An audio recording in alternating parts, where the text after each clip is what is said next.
सुंदर कथा कहले करे अजामिल नामे से महापापी तरी गला पुत्र नाम पूजपी गोविंद गोविंद राधे गोविंद पटुगळुची मकरंद गोविंद गोविंद राधे गोविंद गोविंद पटुगळे मकरंद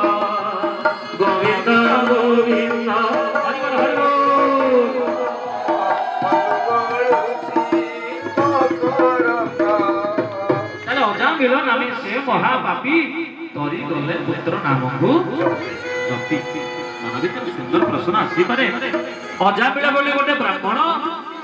जहाँ जीवन लक्ष्य थिला केवल भगवत प्राप्ति जे निष्ठार सहित कर्म संपादन करे अजामिल जीवन आमे भाविचे अजामिल भूल बाटे थिला ना अजामिल जीवन अति शुद्धता भितर थिला मनुष्य भली से बंची थिला एवं निजे बुझी थिला लखा पादर जगपमा गिरि नदी हे गोपन यौवन आयुष जोड़ बिंदु लोड़ तपर हे नवम जीवन धर्म जो न करति निश्चलमति स्वर्गा